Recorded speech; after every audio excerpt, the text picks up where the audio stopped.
In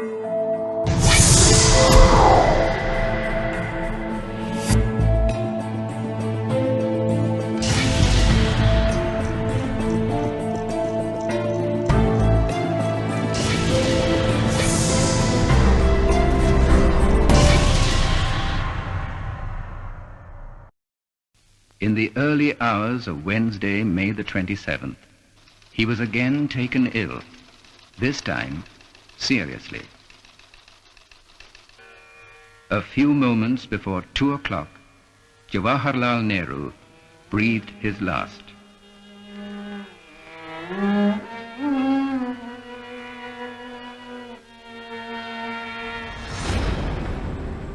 Hindustan के पहले प्रधानमंत्री जवाहरलाल नेहरू के देहांत के बाद एक पूरे युग का अंत हो गया। और फिर सवाल उठा, नेहरू के बाद कौन? और अगर इस सवाल का सही जवाब नहीं मिलता, इसका सही फैसला नहीं होता, तो एक पूरे देश का सपना, एक एकजुट हिंदुस्तान का सपना टूट सकता था, बिखर सकता था। तो एक बहुत अहम सवाल था, नेहरू के बाद कौन? Who after Nehru?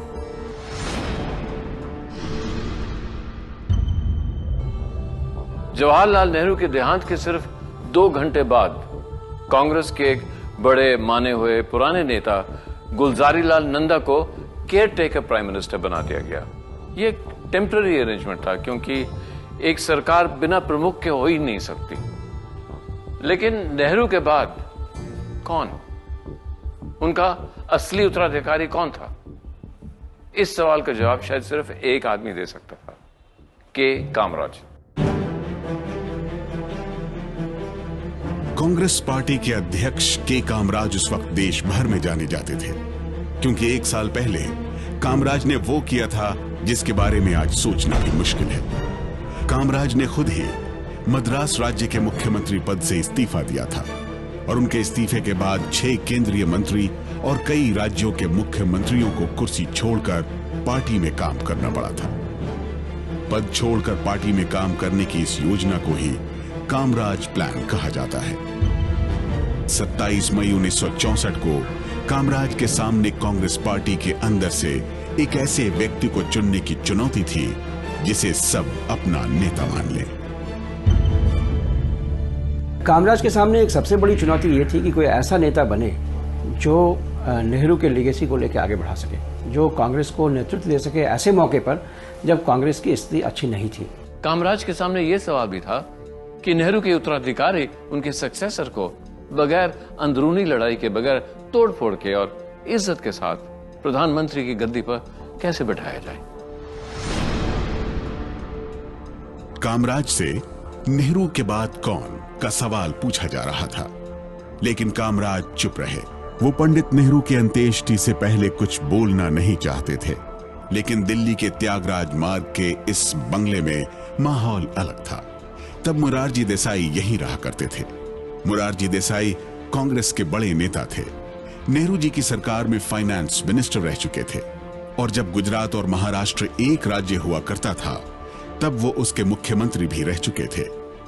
यही समाचार एजेंसी यूएनआई के पत्रकार कुलदीप नैयर मोरारजी देसाई से मिलने पहुंचे। एक मिनट, नैयर साहब, चाहे कुछ भी हो जाए, मोरारजी मुकाबले में उतरेंगे और वो आसानी से जीत भी जाएंगे। अपने शास्त्री जी को कह दो मुकाबला ना करे। सुना आपने नैयर साहब? अपने शास्त्री को कह दो कि मुकाबला ना करे। पत्रकार कुलदीप नैयर की उस रोज मोरारजी देसाई से मुलाकात नहीं हो पाई, लेकिन मोरारजी प्रधानमंत्री पद के लिए दावेदारी करेंगे, इस बात का अंदाजा नैयर को हो चुका था। लाल बहादुर शास्त्री जिस दिन से पंडित नेहरू की कैबिनेट में मिनिस्टर विदाउट पोर्टफोलियो बने थे, उन्हें भी लोग नेहरू के उत्तराधिकारी के रूप में देख रहे थे। मैं सर्वसम्मति के पक्ष में हूं, फिर भी अगर चुनाव होता है तो मैं मोरारजी भाई से मुकाबला कर सकता हूं और जीत भी जाऊंगा, लेकिन इंदिरा जी से मुकाबला नहीं करूंगा। तो फिर क्या किया जाना चाहिए सर? इस हालात में देश की बागडोर संभालने के लिए जयप्रकाश नारायण जैसे व्यक्ति की जरूरत है। मुरारजी भाई को बता दो कि आपसी सहमत से ही नेता का चुनाव करना ठीक रहेगा। जयप्रकाश नारायण और इंदिरा, ये दो नाम हो सकते हैं। जी।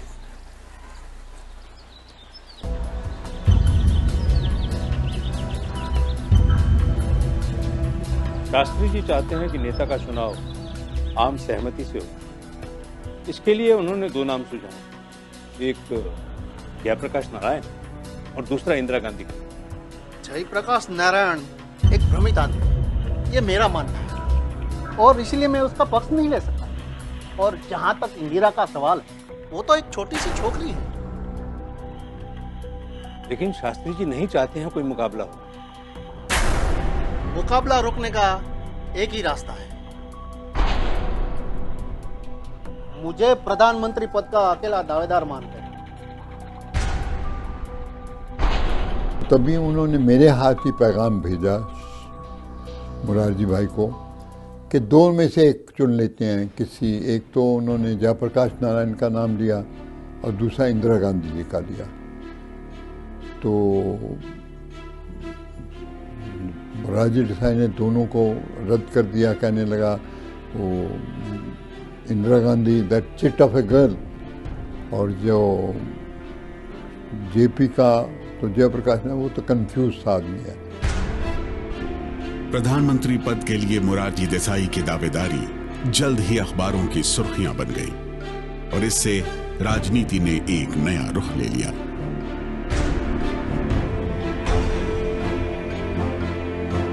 मुरारजी देसाई की जल्दबाजी और उनका पुराना रिकॉर्ड उनके खिलाफ काम कर रहा था। के कामराज और उनका सिंडिकेट भी मुरारजी के सख्त खिलाफ था। जैसे ही मुरारजी की दावेदारी पब्लिक हुई, कांग्रेस अध्यक्ष कामराज नादर का काम आसान हो गया, क्योंकि कामराज मुरारजी देसाई को प्रधानमंत्री बनने से रोकने का फैसला पंडित नेहरू के निधन से पहले ही कर चुके थे। 1963 के सितंबर महीने में कामराज तिरुपति पहुंचे थे। उस वक्त कामराज कांग्रेस के अध्यक्ष नहीं बने थे। उनके साथ गैर हिंदी भाषी राज्यों के कई कांग्रेसी नेता भी वहां पहुंचे। तिरुपति पहुंचने वालों में संजीव रेड्डी, निजालिंगप्पा, एस.के. पाटिल और अतुल्य घोष शामिल थे। कांग्रेस के इस खेमे को ही प्रेस रिपोर्टर सिंडिकेट कहते थे। मुरारजी देसाई हर हाल में पंडित जी के जाने के बाद अपना दावा रखेंगे। उनकी राजनीति से ना पार्टी का भला होगा और ना ही देश का। इस बैठक में पंडित नेहरू का उत्तराधिकारी कौन होगा, इस पर तो फैसला नहीं हो पाया, लेकिन सिंडिकेट नेताओं ने यह तय कर लिया कि मुरारजी देसाई को किसी भी कीमत पर प्रधानमंत्री नहीं बनने दिया जाएगा। कांग्रेस के अंदर एक बहुत बड़ा वर्ग था जिसका नेहरू प्रतिनिधित्व करते थे। वो एक प्रोग्रेसिव वर्ग था, प्रगतिशील वर्ग था, और मुरारजी भाई उस प्रगतिशील वर्ग के खिलाफ थे। इसलिए उनके अंदर काफी विरोध उनको लेके था। कांग्रेस अध्यक्ष कामराज के लिए यह सब इतना आसान नहीं था। कांग्रेस में कामराज के विरोधियों की भी अच्छी खासी तादाद थी। ये बात 30 मई 1964 को जाहिर हो गई। हम सब जानते हैं कि पंडित नेहरू की जगह भरना नामुमकिन।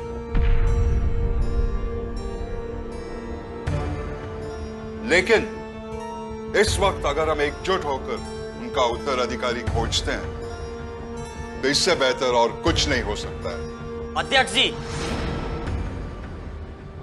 माफ कीजिए, पंडित नेहरू के बाद प्रधानमंत्री कौन बनेगा, इसका फैसला आप या कांग्रेस की कमेटी नहीं कर सकती है।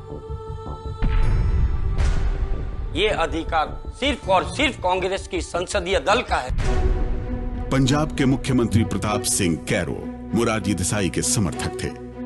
मुरारजी देसाई चाहते थे कि प्रधानमंत्री चुनने का काम संसदीय दल करे, न कि पार्टी। लेकिन कामराज ने कांग्रेस वर्किंग कमेटी का वर्चस्व कायम रखा और नेताओं की राय जानने के साथ साथ कांग्रेस में आम राय बनाने की जिम्मेदारी भी खुद अपने ऊपर ले ली और अगले 3 दिन तक देश भर के कांग्रेसी नेताओं से मिलते रहे। वो अड़े हुए थे तो फिर कामराज पे डाला गया कि अच्छा तुम सारे मेंबरों की कंसेंसस लो, इलेक्शन नहीं कराएंगे लेकिन उनसे पूछ लो बारी बारी क्या राय है। तो उस कंसेंसस में ये निकला कि मोरारजी देसाई बहुत शास्त्री जी से कम है। देश अभी भी केयर टेकर सरकार ही चला रही थी, आम राय की कोशिशें जारी थी और आखिरकार 1 जून 1964 की रात कामराज मोरारजी से मिलने उनके घर पहुंचे। आप जानते हैं कि 3 दिनों से मैं देश भर के नेता से बात कर रहा था, जिससे कि किसी एक नाम पर एक राय बन जाए और वोटिंग की नौबत न आए। आप कांग्रेस के अध्यक्ष हैं, लोगों की राय जानने या एक मत बनाने का काम आपको नहीं करना चाहिए था। आपकी राय से दूसरे लोग प्रभावित होंगे। आपने आम राय जानी नहीं है, खुद बनाई है, पक्षपात किया है आपने। मैंने सोचा कि अगले प्रधानमंत्री का नाम पब्लिक हो जाए उससे पहले हम आपको अपना विचार बता दें। ज्यादातर कांग्रेस के नेता लाल बहादुर शास्त्री के पक्ष में हैं। अगले प्रधानमंत्री के रूप में वो उन्हीं को देख रहे हैं। हाँ, आप तो शुरू से ही शास्त्री के पक्ष में थे। हम चाहते हैं कि शास्त्री के नाम पर आप भी सहयोग करें। वोटिंग से कांग्रेस की छवि पर असर पड़ेगा।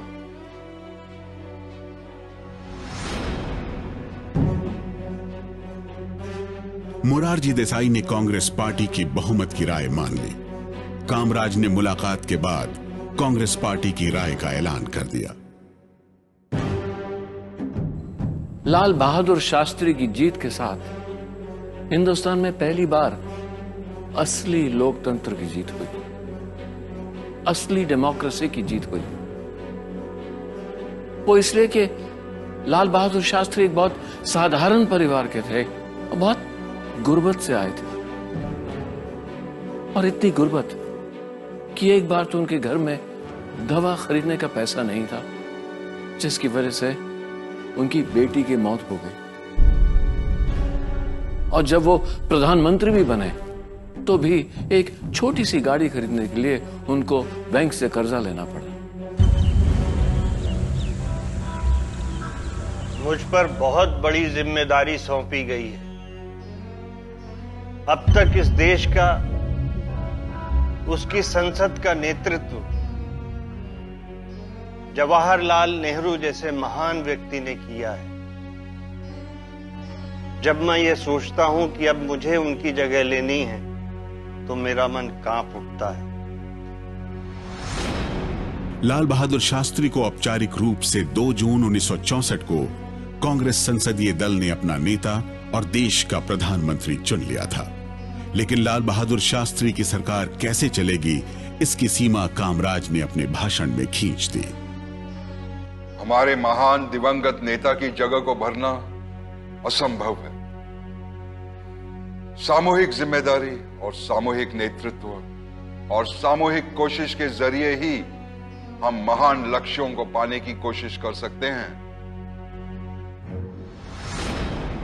कामराज ने अपनी राजनीति से, अपने पॉलिटिकल एक्यूमेन से, बिना किसी अंदरूनी लड़ाई के, बिना किसी झगड़े के देश का भविष्य लाल बहादुर शास्त्री के हाथ में सौंप दिया। लेकिन अब उन्होंने कांग्रेस पार्टी को प्रधानमंत्री के पद से, प्रधानमंत्री के ऑफिस से ऊपर रख दिया, जिसका नतीजा यह था कि अब लाल बहादुर शास्त्री कोई भी बड़ा फैसला बगैर कांग्रेस पार्टी से पूछे नहीं ले सकते थे। अब ना ही लाल बहादुर शास्त्री के पास नेहरू का वो पॉलिटिकल पावर रहा, वो राजनीतिक जोर रहा, और ना ही उनके पास नेहरू का अपना एक करिश्माई जोर था। और नेहरू के सामने लोग लाल बहादुर शास्त्री को एक बहुत कमजोर प्रधानमंत्री कहने लगे। लेकिन शायद कामराज का यही प्लान था कि अब हमेशा नेहरू के बाद कांग्रेस पार्टी प्रधानमंत्री के पद से ऊपर रहे, लेकिन उसका नतीजा यह था कि देश के सामने जो चुनौतियां थी वो और बड़ी लगने लगी। मंत्रिमंडल बनाने के लिए क्या आप नेहरू जी वाला रवैया अपनाएंगे? नेहरू जी वाला रवैया क्या था? क्या आप चीन से शांति वार्ता करेंगे? इस सवाल का जवाब मैं दूं, इससे पहले मुझे कुछ दिन इस पद पर रह लेने दीजिए। आपकी पहली प्राथमिकता क्या है? मेरी सबसे पहली और बड़ी प्राथमिकता खाद्यान्न मूल्यों को बढ़ने से रोकना है। देश में अनाज का जो संकट है उसे खत्म करना है, और इन दिनों देश जिस दौर से गुजर रहा है उन हालातों पे काबू पाना होगा। प्रधानमंत्री बनने के बाद लाल बहादुर शास्त्री की ये पहली प्रेस कॉन्फ्रेंस थी। इसी प्रेस कॉन्फ्रेंस में एक और बात हुई जिसका जिक्र आज भी होता है। कुछ पत्रकारों ने प्रधानमंत्री शास्त्री से बहुत ही गैर जिम्मेदाराना तरीके से सवाल पूछे, जैसे वो किसी छोटे ऑफिसर से बात कर रहे हो। आहत लाल बहादुर शास्त्री ने इसके बाद औपचारिक प्रेस कॉन्फ्रेंस बुलानी ही छोड़ दी। मंत्रिमंडल के कुछ सदस्यों का रुख भी लाल बहादुर शास्त्री को नीचा दिखाने वाला था। कहानी तीन मूर्ति भवन को लेकर शुरू होती है। तीन मूर्ति भवन प्रधानमंत्री का सरकारी निवास था। जवाहरलाल नेहरू का निधन वहीं हुआ, और उनका निधन होते ही तीन मूर्ति भवन को नेहरू मेमोरियल में तब्दील करने की मांग उठी। और इससे पहले कि शास्त्री जी इस पर कोई फैसला कर पाए, उनको इंदिरा गांधी ने एक चिट्ठी लिखी।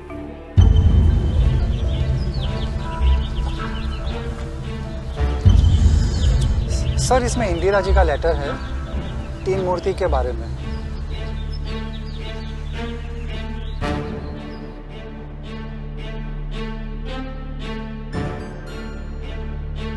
आदरणीय प्रधानमंत्री जी, तीन मूर्ति भवन को आप मेरे पिताजी पंडित नेहरू का स्मारक बनाना चाहते हैं या खुद वहां रहना चाहते हैं? इस बात पर अगर आप जल्दी फैसला करते हैं तो बेहतर होगा। वैसे मैं ये हमेशा मानती रही हूँ कि तीन मूर्ति भवन रिहाइश के लिहाज से बहुत बड़ा है, लेकिन पंडित नेहरू की बात अलग थी। उनसे मिलने वालों की तादाद बहुत ज्यादा थी। अब मुलाकात करने वालों की तादाद उतनी ना रहे। आपकी इंदिरा गांधी।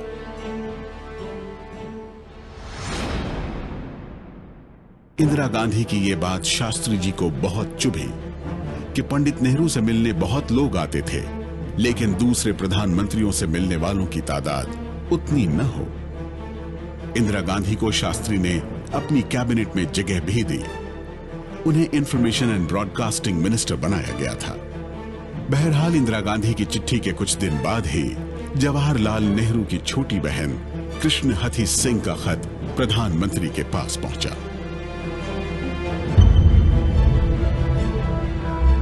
पंडित नेहरू जी की बहन कृष्णा हथी सिंह जी की चिट्ठी है।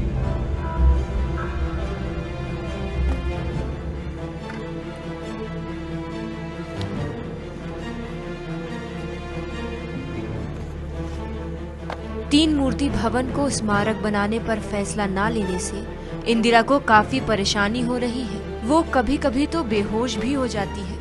तीन मूर्ति भवन को पंडित जवाहरलाल नेहरू के मेमोरियल में तब्दील नहीं करने का फैसला अत्याचार है।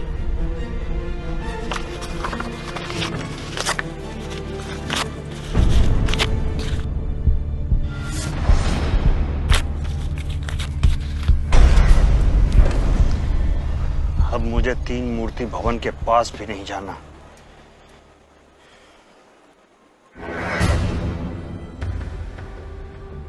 लाल बहादुर शास्त्री ने गुस्से में आकर कृष्ण हथी सिंह की चिट्ठी फाड़ दी और कहा कि अब तो मैं तीन मूर्ति भवन की तरफ देखूंगा भी नहीं।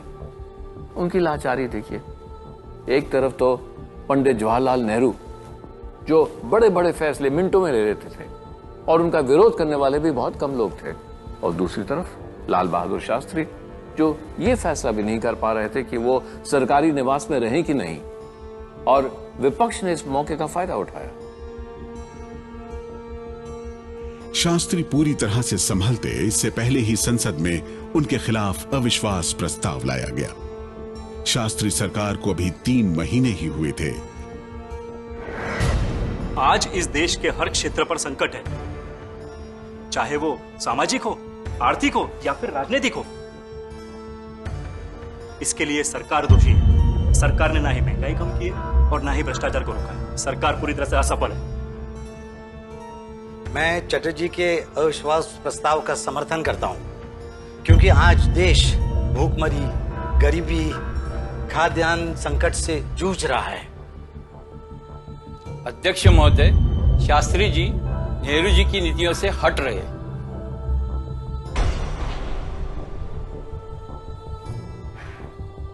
अध्यक्ष महोदय, नेहरू जी के प्रति वफादार रहते हुए भी बदली हुई परिस्थितियों और आवश्यकताओं के अनुसार मुझे अपना रास्ता चुनने का पूरा पूरा हक है।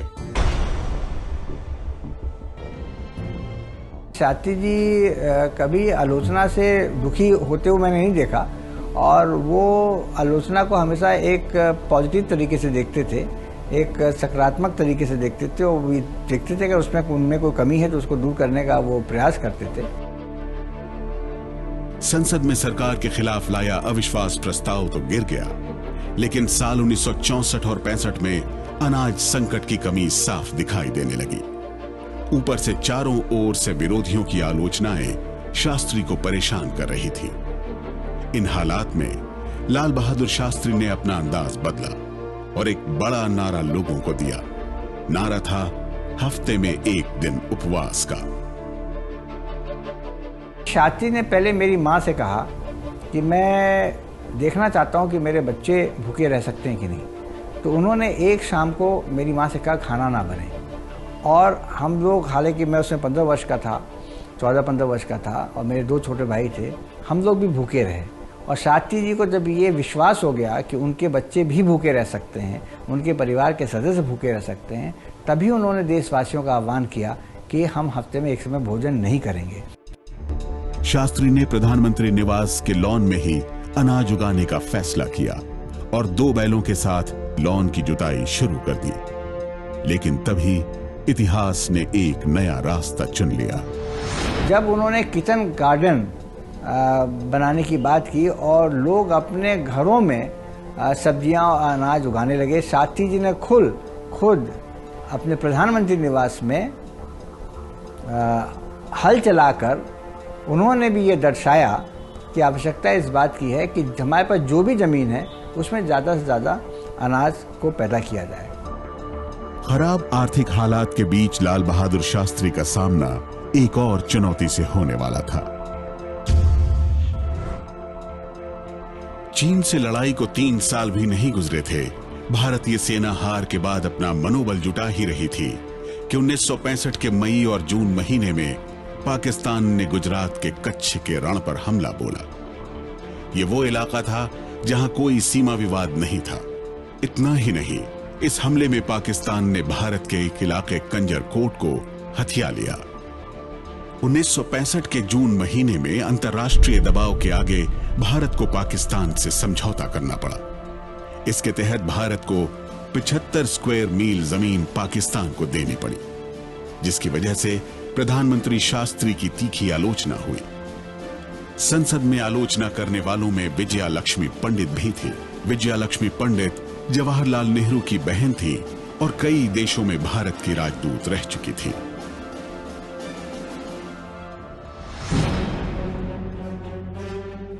रण ऑफ कच्छ के मामले में पहले तो आप लोग फैसला लेने से कतराते हैं। दरअसल प्रधानमंत्री और उनके कैबिनेट के साथ ही कोई फैसला ले ही नहीं पा रहे हैं। अध्यक्ष महोदय, the prime minister and his colleagues have become the prisoner of indecision.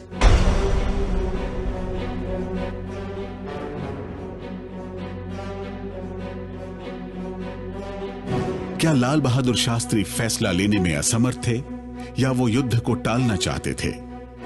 Rann of Kutch पर समझौता उनके लड़ाई को टालने की एक कोशिश थी। 5 अगस्त आते आते शास्त्री समझ गए थे कि युद्ध को रोकना नामुमकिन है।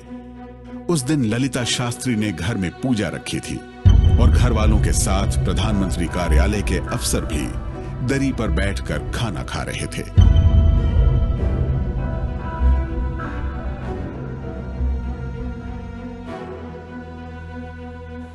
हम पाकिस्तान से शांति वार्ता में लगे हुए थे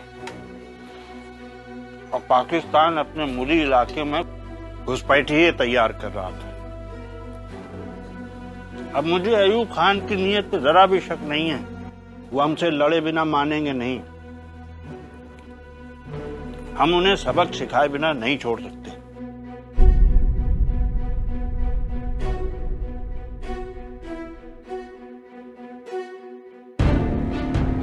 चीन से लड़ाई के महज 3 साल बाद एक बार फिर भारत युद्ध की तरफ बढ़ रहा था। पिछली लड़ाई के जख्म ताजे थे, पाकिस्तान उन्हें ही कुरेदने की कोशिश कर रहा था। पाकिस्तान के राष्ट्रपति अयूब खान और विदेश मंत्री जुल्फिकार अली भुट्टो समझ रहे थे कि कश्मीर पर कब्जा करने का इससे बेहतर मौका फिर कभी नहीं मिलेगा।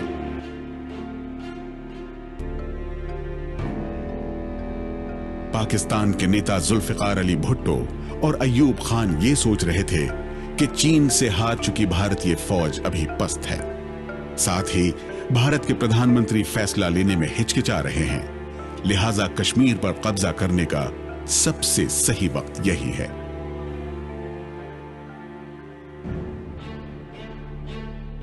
एक सितंबर 1965 की सुबह ऑपरेशन ग्रैंड स्लैम के तहत पाकिस्तानी फौज ने जम्मू कश्मीर के छंब में भारतीय सेना पर तोपों से जबरदस्त हमला किया। छंब का इंपॉर्टेंस यही था कि वो एक डोमिनेट करती है उस मतलब आपका जो मेन रूट है आगे जम्मू कश्मीर को, वहाँ से उसको आप एक बारी अंदर जाते हैं तो आप वो चिकन नेक के जरिए सप्लाई रूट को बंद कर सकते हैं। छंब पर कब्जे का मतलब था बाकी के भारत से जम्मू कश्मीर का अलग हो जाना, लेकिन छंब भारत की कमजोर कड़ी था। छंब में भारतीय सेना पाकिस्तान के दबाव को रोकने में नाकाम साबित हो रही थी।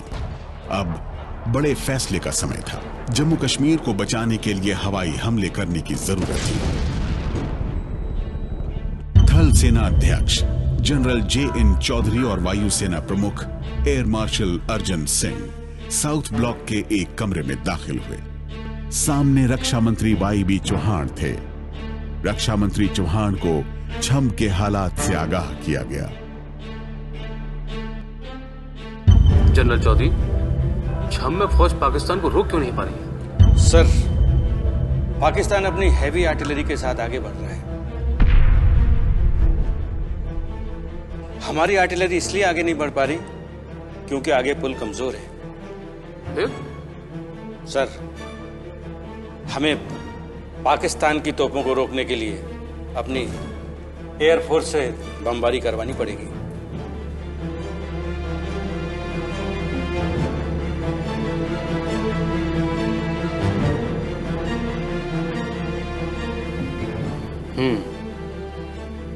तो क्या अर्जन सिंह जी एयरफोर्स के लिए तैयार है? एयरफोर्स इज रेडी सर, पर इसका मतलब है लड़ाई को आगे फैलाना, और इसका फैसला आप ही को लेना होगा।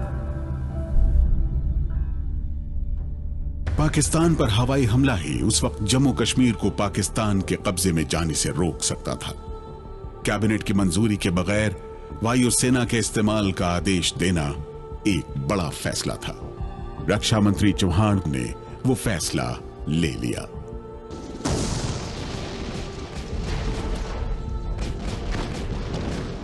ये अटैक आया था छंब सेक्टर में, तो जनरल चौधरी और एयर मार्शल अर्जन सिंह, तब एयर मार्शल अब marshal of the air force Arjan Singh, defence minister के पास गए तो उन्होंने कहा कि उनसे पूछा मार्शल अर्जन सिंह से कि कितना टाइम लगेगा एयरफोर्स को तैयार होने में। उन्होंने कहा आधा घंटा, और 1 घंटे के अंदर जो है उन्होंने ये बहुत पुराना जहाज़ होता था 1948 में जो जेट्स हिंदुस्तान में आए थे, वैम्पायर्स, वो लॉन्च किए। एयरफोर्स के इस्तेमाल से भारतीय फौज के पांव उखड़ने से बच गए, लेकिन थोड़े समय के लिए ही पाकिस्तान ने अपनी पूरी ताकत जम्मू कश्मीर और खास तौर पर छंब में झोंक रखी थी। इस तरह जम्मू कश्मीर को बचाना नामुमकिन लग रहा था।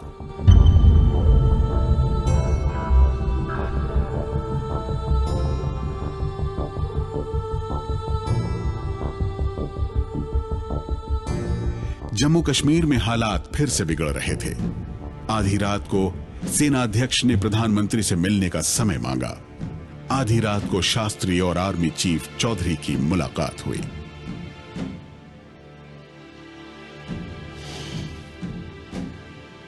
सर, अब हमें बड़ा फैसला लेना ही होगा। पाकिस्तान को जवाब देना ही होगा। तो फिर आप ऐसा करते क्यों नहीं? दरअसल अब हमें दूसरी ओर जवाबी मोर्चा खोलना होगा, पंजाब की तरफ से। मतलब अब लाहौर की तरफ हमें अपनी सेना को भेजना होगा। ये एक अंतर्राष्ट्रीय सीमा है सर, इसे पार करना ही होगा। घुसपैठिए जहां से कश्मीर में आए थे, वो भी एक अंतर्राष्ट्रीय सीमा है। आप सीमा पार कीजिए। सर, आप जानते हैं इसका मतलब क्या होगा? मैं जानता हूं इसका अर्थ क्या है, तभी मैं आपसे ये करने के लिए कह रहा हूं। आप सीमा पार कीजिए।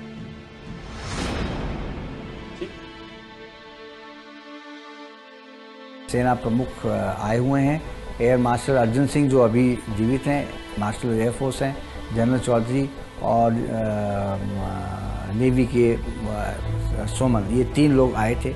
और साथी जी को उन्होंने ये गंभीरता बताई कि इस तरह से बहुत ही गंभीर मसला है।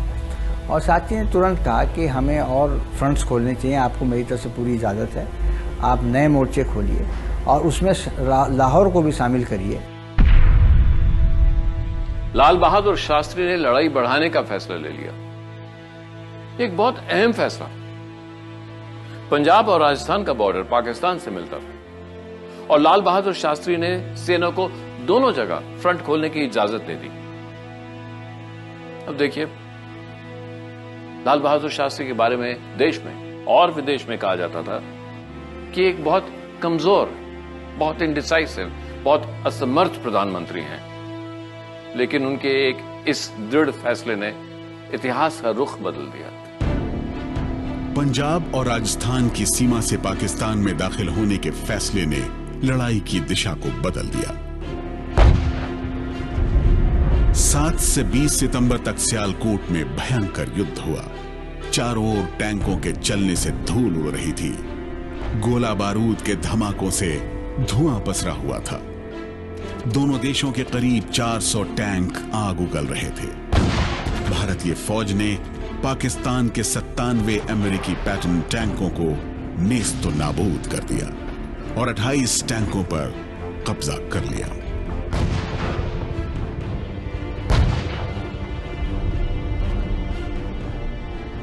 भारतीय फौज लगातार पंजाब की अंतर्राष्ट्रीय सीमा पार कर लाहौर के करीब तक पहुंच गई। कश्मीर के हाजी पीर इलाके पर भी भारत का कब्जा हो गया था। सियालकोट पर भारत किसी भी वक्त कब्जा कर सकता था। आखिरकार यूनाइटेड नेशन के दखल के बाद 20 सितंबर को संयुक्त राष्ट्र की सुरक्षा परिषद में युद्ध विराम पर प्रस्ताव पारित किया गया और 22 सितंबर को भारत पाक युद्ध विराम का आदेश भी जारी कर दिया गया। अंतर्राष्ट्रीय दबाव के आगे झुकते हुए 22 सितंबर को राष्ट्रपति अय्यूब खान ने पाकिस्तान रेडियो पर सीज फायर की जानकारी अपनी आवाम को दी। आज सुबह हमने पाकिस्तान की अफवाज के नाम ये हुक्म जारी किया है कि वो 23 सितंबर को सुबह के 3 बजे से फायरिंग बंद कर दें। युद्ध खत्म होने का ऐलान प्रधानमंत्री शास्त्री ने भी कर दिया।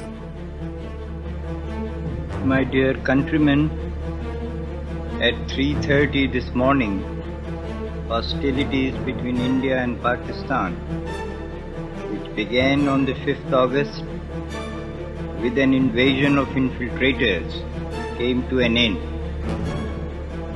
भारत पाकिस्तान के बीच सीज फायर हो गया। हवाई हमलों से बचने के लिए ब्लैकआउट यानी घर की बत्तियां बुझाने की जरूरत अब नहीं रही। लेकिन लाल बहादुर शास्त्री के नेतृत्व में पाकिस्तान की 710 स्क्वायर किलोमीटर की जमीन भारत के कब्जे में थी। ये आधी दिल्ली के बराबर की जमीन थी। इससे भी बड़ी बात, पाकिस्तान के सबसे बड़े शहर लाहौर पर कब्जा मिनटों का खेल था। लाहौर पर पूरी तरह से कब्जा नहीं करना भी लाल बहादुर शास्त्री का बड़ा फैसला था, जिस पर आज भी बहस होती है। जिंदाबाद जिंदाबाद जिंदाबाद जिंदाबाद जिंदाबाद। सदर अयूब ने ऐलान किया था कि वो दिल्ली तक चहलकदमी करते हुए पहुंच जाएंगे। वो बहुत बड़े आदमी हैं। मैंने सोचा कि उन्हें दिल्ली तक पैदल चलने की तकलीफ क्यों दी जाए, हम ही लाहौर की तरफ बढ़कर उनका इस्तकबाल कर लेते हैं।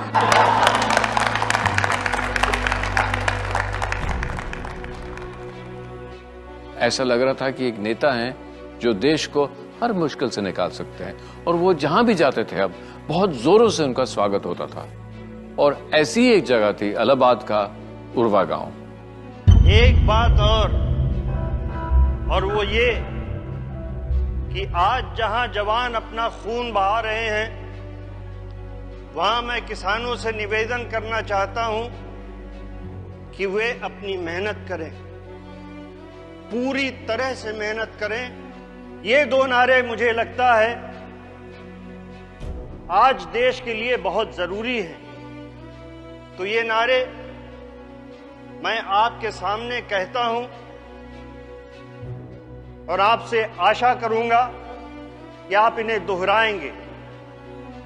जय जवान, जय जवान, जय किसान, जय किसान, जय किसान, जय किसान।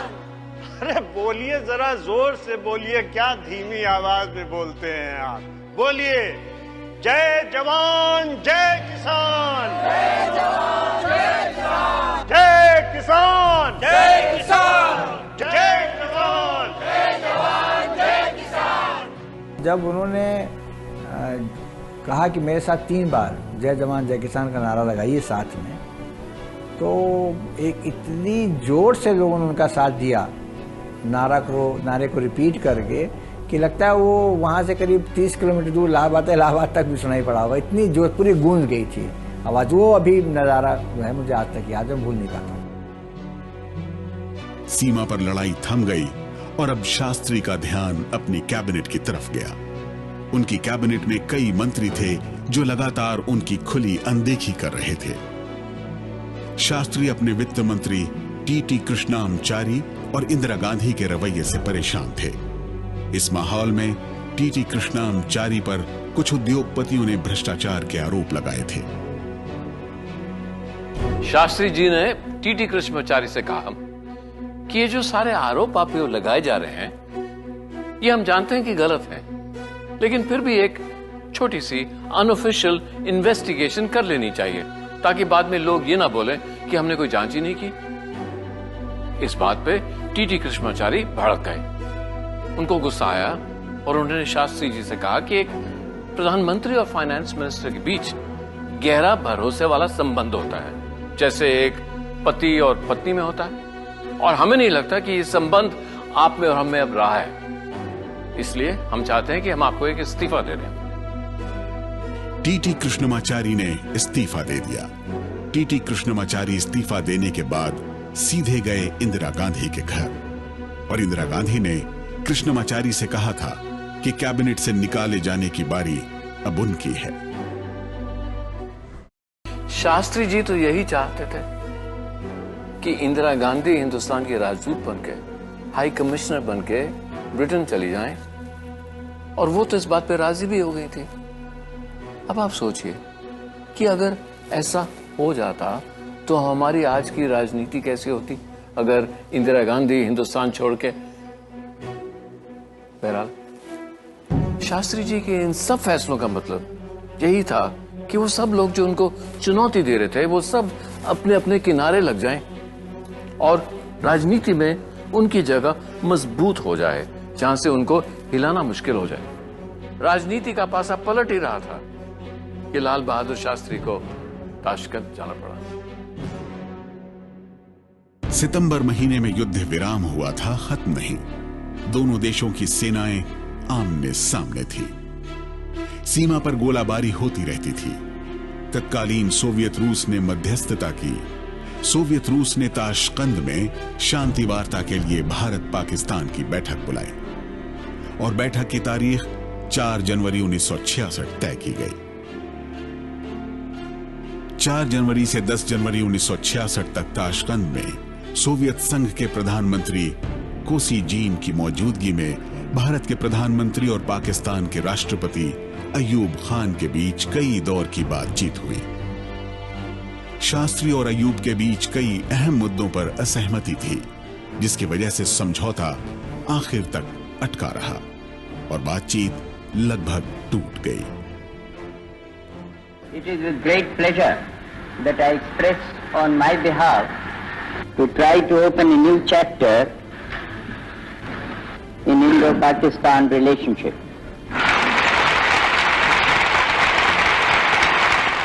My delegation and I were deeply moved.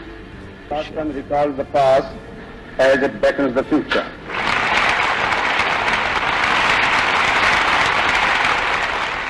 Tashkent का समझौता 3 मेन शर्तें थी।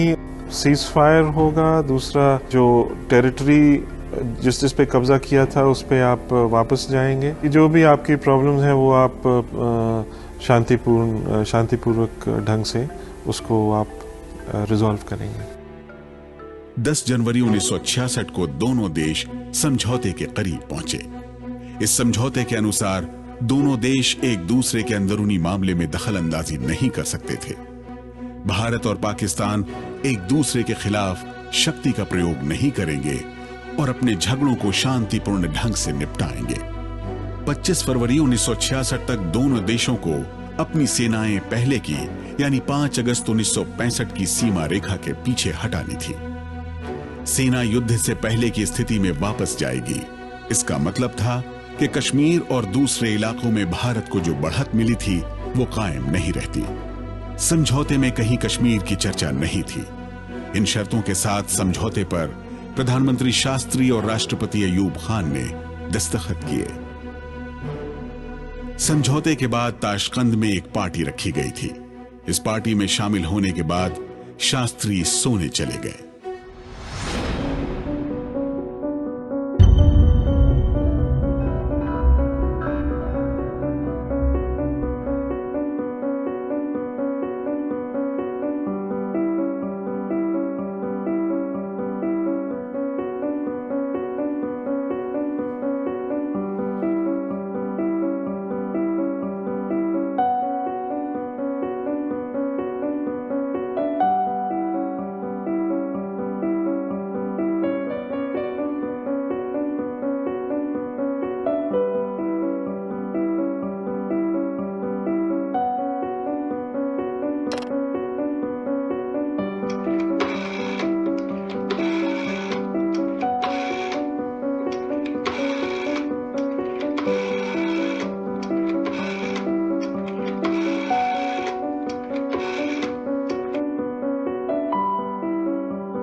हाँ हेलो। हाँ यहाँ सब ठीक ही है। तुम सब लोग ठीक तो हो ना? मैं भी बिल्कुल ठीक हूँ। सब ठीक ठाक हो गया है यहाँ। ख्याल रखना अपना और बच्चों का भी। अच्छा चलो रखता हूँ। हाँ नींद आ रही है मुझे। हाँ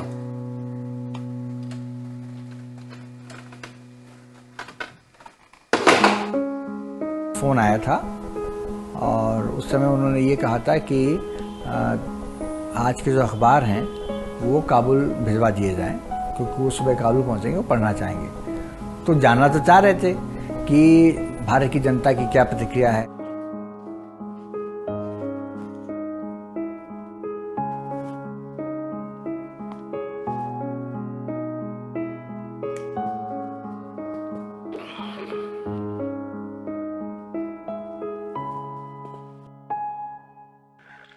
ये आकाशवाणी है। अब आप अशोक वाजपेयी से समाचार सुनिए। बहुत दुख के साथ कहना पड़ रहा है कि कल रात हमारे प्रधानमंत्री श्री लाल बहादुर शास्त्री का ताशकंद में हृदय गति रुक जाने से निधन हो गया।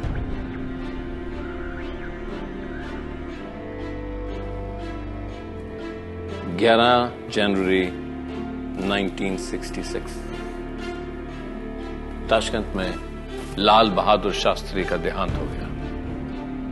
हिंदुस्तान खबर पहुंची तो लोग हैरान हुए, परेशान हुए। ताशकंद के समझौते के बाद लाल बहादुर शास्त्री खुद नहीं, उनका पार्थिव शरीर पहुंचा। लाल बहादुर शास्त्री का पोस्टमार्टम नहीं हुआ। उनके मौत की असली वजह क्या थी, उस बात पे तो आज भी चर्चा होती है। लेकिन उनकी मौत की वजह से, उनके देहांत की वजह से देश के इतिहास ने फिर एक बार नया मोड़ लिया।